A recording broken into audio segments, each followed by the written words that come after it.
We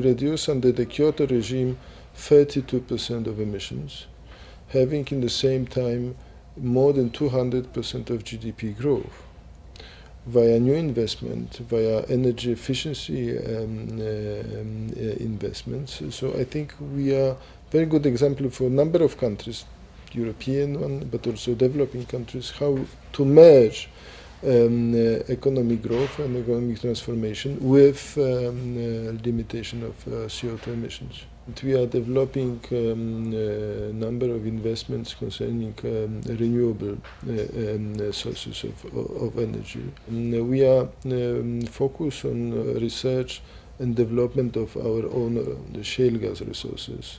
And I think the example coming from the US is very promising.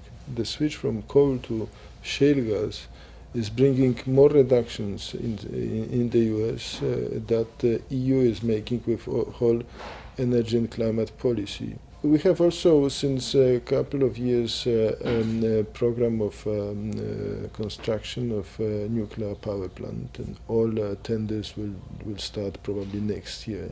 Issues related to climate or clean energy, energy savings could be seen not just only like a threat for economy, but as well like experience further development. It means, for instance, energy savings can obviously save the money, bills for electricity and heat.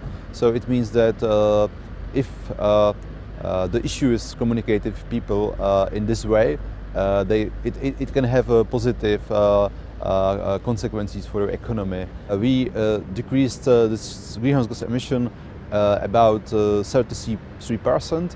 We are going to continue to modernize our energy sector, to do more in energy savings. Therefore, for instance, the Czech government now stimulates investments in energy savings in home. So there is a special program, Green Light for Savings, which provides money for households to make their houses and flats more energy insulated and to provide more heat from renewable energy sources.